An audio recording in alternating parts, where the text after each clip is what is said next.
Welcome to Prevention Through Connection. I'm Kathy Samuels, Project Director for the Manhasset Community Coalition Against Substance Abuse, also known as CASA.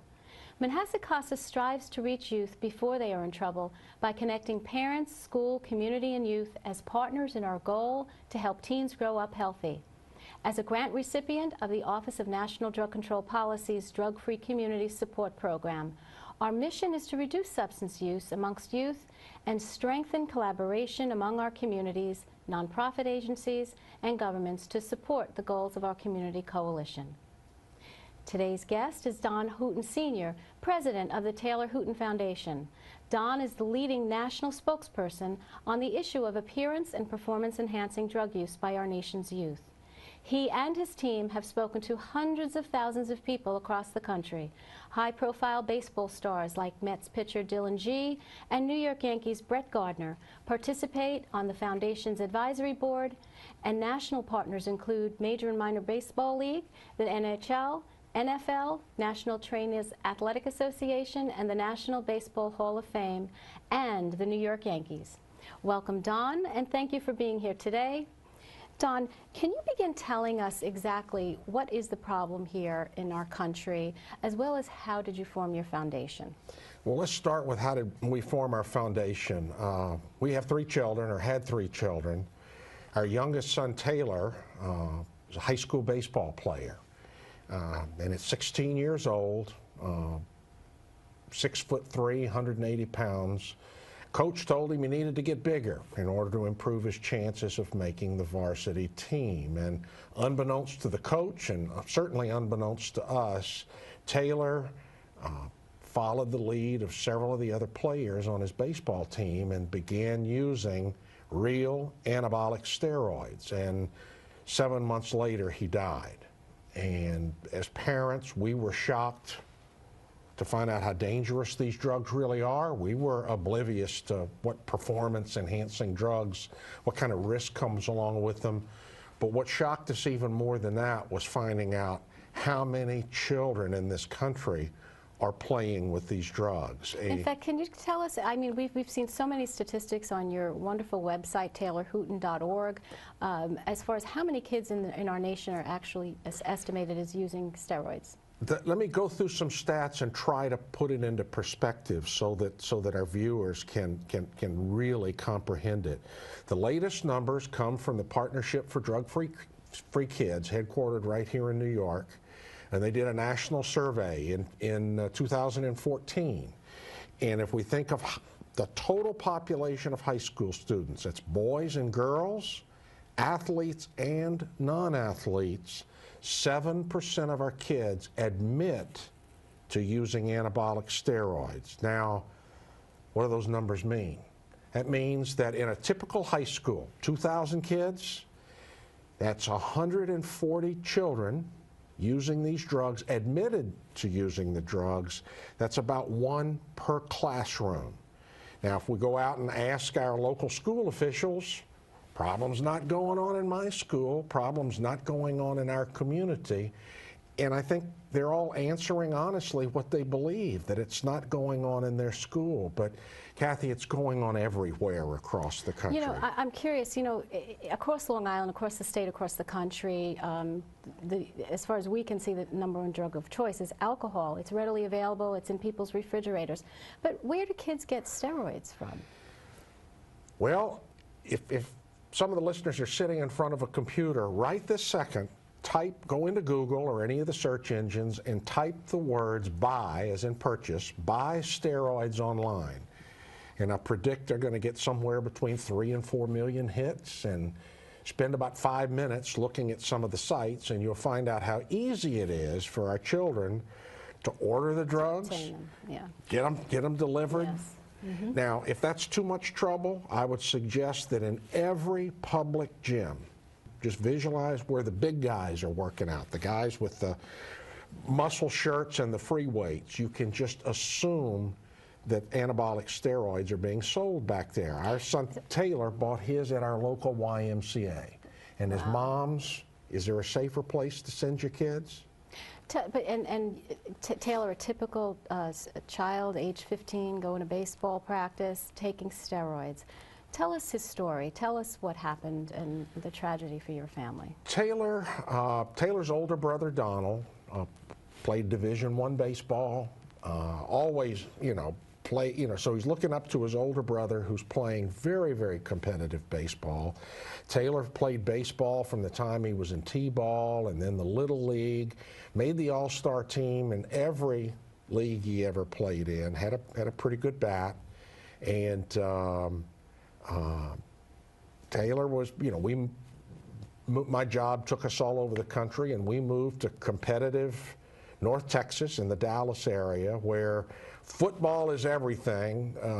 Baseball's a far second, but everything is competitive. Competitive adults, competitive kids, everybody's got the bigger, faster car, the nicer looking girlfriend, everything that goes along with a competitive environment, much like I've seen since we've been here this week here on Long Island. I mean, just a very, upper middle class, very fast-paced environment for these kids. And different than other drugs, these kids, like Taylor, he didn't turn to drugs to get high or to party on the weekend. He did it because he thought it would make him bigger and faster and stronger. Right. And these drugs have a cost associated with it in terms of physically for kids, mentally.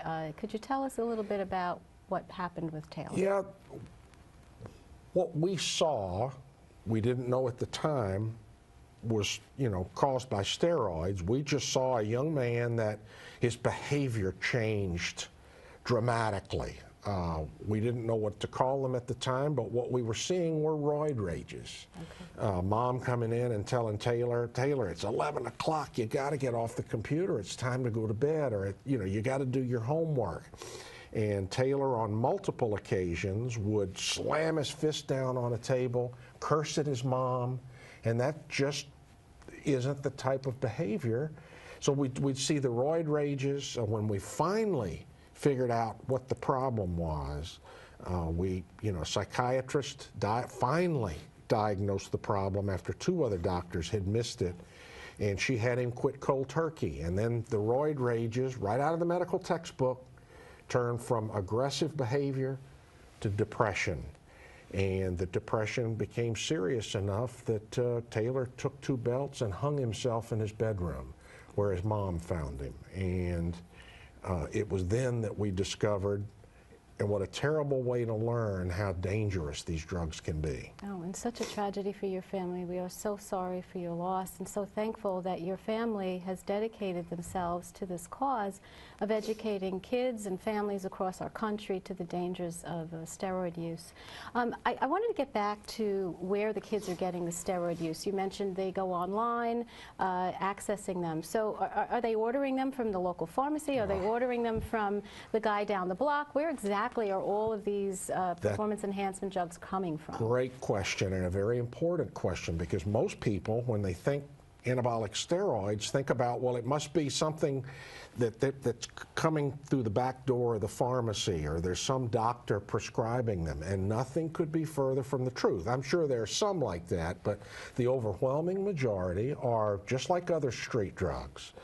This stuff in particular, most of it comes from China. It comes in cardboard boxes. It comes in as a powder.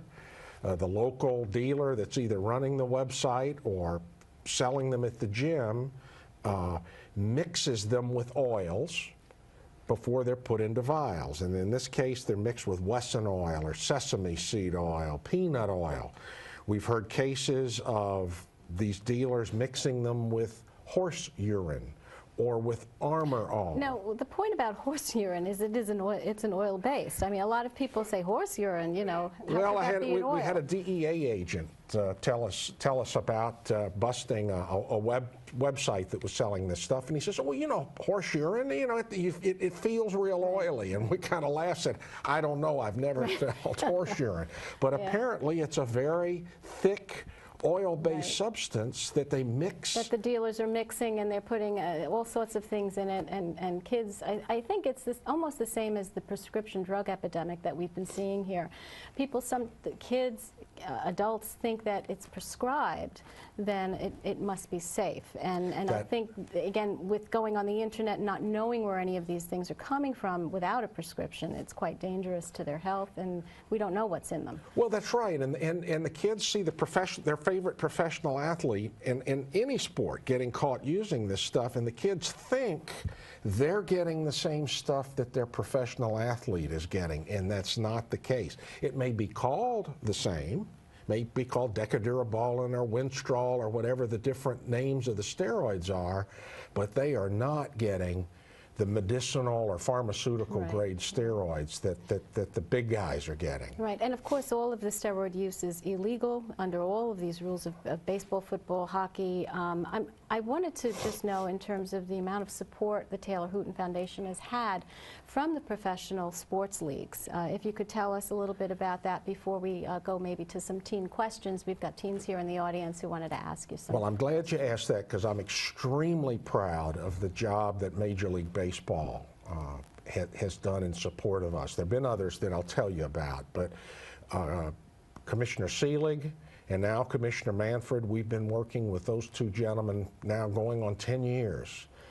Major League Baseball, as Commissioner Seelig told me, understands they have a profound social responsibility to the youth of the country.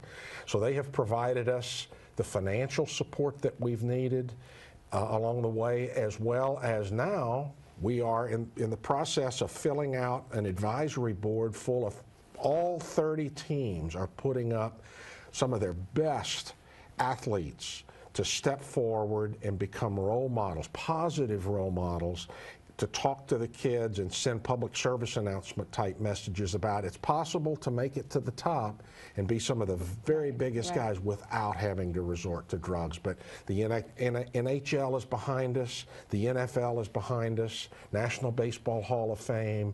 We're just very pleased with the kind of support that we've gotten across the board. Do you see the tide turning in terms of that, in terms of, you know, in our country it just seems everybody is trying to be much healthier than maybe in years past, decade to decade, and I'm curious if with that health aspect, are you seeing that the major sports leagues and the people who are coming up through the ranks are actually following that lead? I would love to tell you that the situation's getting better with the kids. It's not, it's getting worse. The good news is, though, the major sports league, and I can speak with great authority about Major League Baseball, they're not 100% driven out of the sport yet, but they are serious about the problem, have spent tons of dollars and programs to drive it out of the league. And I would say, I mean, they've got the toughest testing and education program in professional sports, and if it's not gone yet, there's very little of it left. And we're hoping that all of the other leagues will be following in their footsteps. That's great. I know one of the other things that you talk about across the country are protein supplements as well as energy drinks. And I was curious if you could touch on them before, again, we take some teen questions here in the studio. Let me start with supplements a minute. And for the audience, what we're talking about are protein shakes, creatine, all of the bodybuilding powders and liquids that they're buying at the local health food store to help them get bigger.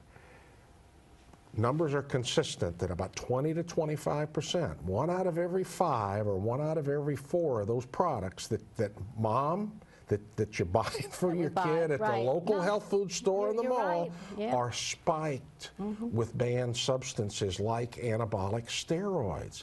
If your kids bought one of these products and they're starting to see their muscles grow after they start to use these products that you're buying over the counter that you think are safe, it's highly likely. So how's that happening? How can that be happening in the United States of America? They're not regulated. They're not regulated. Period. There's the Food and Drug Administration. There is nobody that's in charge of making sure that what's listed on the label of the container is in the container. You can take the container to the family physician, you can take them to your coach, to your athletic trainer, and they can look at the label and it looks like there's nothing in that container that shouldn't be there, Right. but that doesn't mean it's not in the container.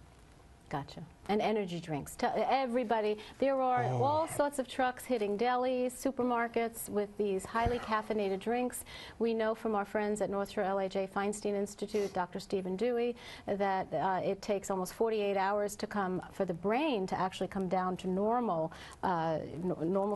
after you have one of these things. Tell us about your work with energy drinks and what you see going on. Well, let's start with the fact that the American Medical Association has got an active effort on to make sure that kids under 18 years of age can't get access to these things. I know that upsets a lot of people listening to us, but that's the truth. Now, why would that be? First of all, it's not just caffeine, but it's caffeine at dozens of times the level that you get in a caffeine shot with espresso or coffee or hot tea.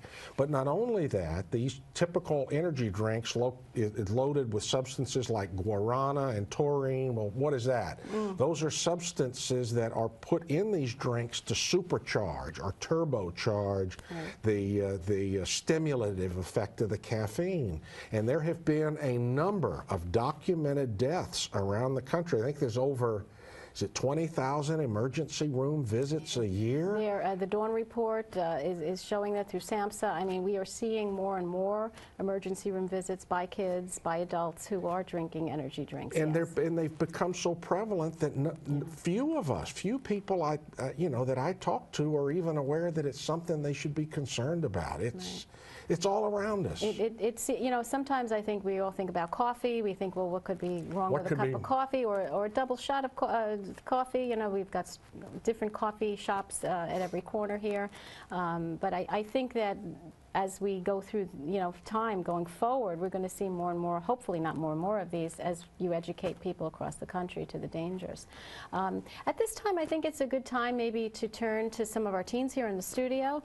We have a number of teens from high schools here on the North Shore, and they have a few questions for you with regards to your work. Great. And we're going to take it away to our first teen.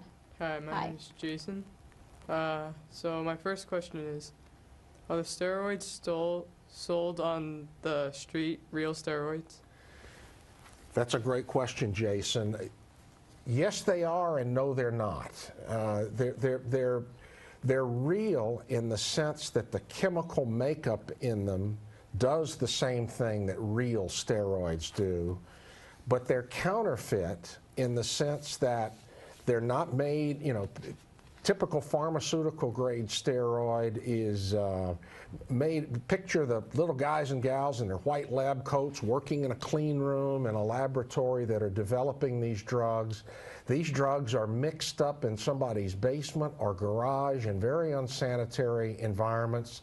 So while they have the same effect, they make your muscles get bigger, they've got a whole lot of different effects they have on the body, they're very much counterfeit. To be honest, for most of them that are sold on the street, unless you took them to a chemist and had them analyze it, you really don't know what's in that vial. My second question, is it safe to take the natural steroids or supplements sold at a health food store? Got to be very careful what you purchase at the local health food store.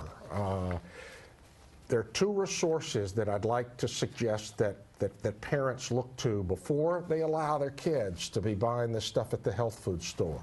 One, there's a company called NSF, Nancy, Sam, Fred, nsfsport.com. This is an independent, nonprofit group that the good companies turn to have their products checked so that they can put an NSF label on there certifying that their products are safe. If you're going to take supplements, at least make sure they're on the list. Another one is Aegis Labs, AEGIS. They also, if you go to their website, there's a application that you can put on your smartphone so that when you go into the supplement store, you can take a picture of the barcode on the label, and it will tell you if there are any substances on the label that are on the banned substances list. So there are a couple of resources that you ought to at least check before you go into the health food store. Thank you. You're welcome. Thanks. Hello, my name's Aaron Banwar. What are the health side effects of anabolic steroids? There are many, many, but let's just pick one or two to talk about. Question I ask the kids is if you inject yourself, and that's another, most of these are injectable drugs. If you inject yourself with a muscle-building substance and it circulates through your body, are the only muscles that are getting bigger are the ones you can see on the outside? And of course the obvious answer is no. The most important muscle is your heart. It gets bigger too, significantly bigger. An enlarged heart is one of the definitions of heart disease. It doesn't pump blood like it's supposed to. High blood pressure results, increased chance of stroke and heart attack. The kidneys are damaged, the liver. There are all kinds of things that happen on the outside of your body, severe acne. I guess it's a long-winded way of saying there's a whole lot of negative things happening to your body and to your mind, by the way, besides just your muscles, getting bigger and beginning to look, get that more athletic look. Very dangerous drugs. My second question is, do these side effects, are they permanent? Some of the side effects are permanent, some are temporary. For example, for the girls, and it's crazy, but the girls are using these drugs. One of the side effects of the girls is their voice gets deeper. Because it turns, this testosterone, these steroids begin to turn them into guys. Once the girl's voice goes down, it stays that way. Now, some of the heart problems are permanent. Some of the other problems, depends on, they vary. But the consensus of the docs is a decision to use steroids will result in shortness, the overall life expectancy is shortened. All right. Thank you. You're welcome. Before our next team comes on, I just was curious in terms of some of your statistics about girls and guys, because I think, we often see a lot of the sports athletes, they tend to be men, they're more advertised, but what are we seeing in terms of girls across the country? Well, they're just right behind the guys in terms of percentages. The overall range of the boys is in the 7 to 8% range. The girls are in the 5 to 6% range. So and now they're not doing it to get the big muscular look. Some of them are, but most of them are looking to get the six-pack look in the abs, and they're using drugs like Winstrol that cut the muscle instead of build the muscle. I think kids make hasty decisions, and I think that it's part of our job, as adults and parents, to help our kids make healthier decisions as they're growing up. And we want to just turn to one of our last teens here, who's got some questions too. My name's Amanda, and I wanted to ask, why are steroids banned? Steroids are banned for 3 reasons. First, they're banned in every legitimate sport, period. There's no exceptions to that. Number 1, it's cheating.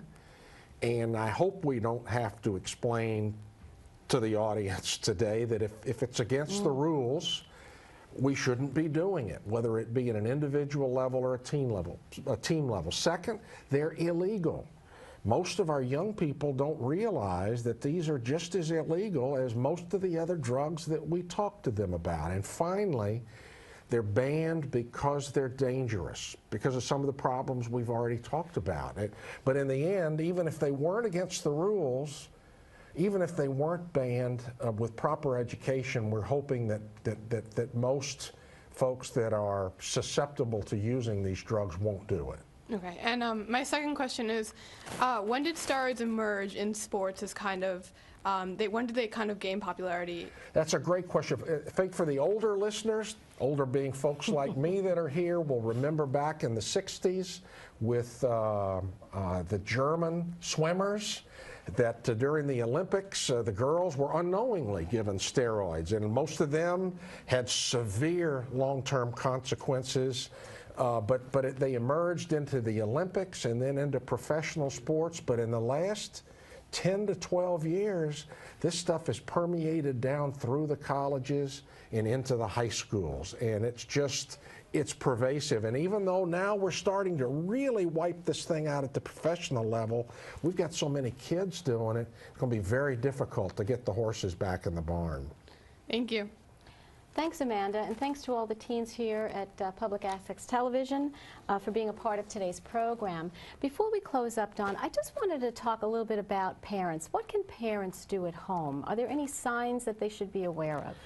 The most important thing I want to leave parents with is recognize how widespread the problem is, and don't just assume because I've got good kids that they wouldn't be doing this. We made that mistake and learned the hard way.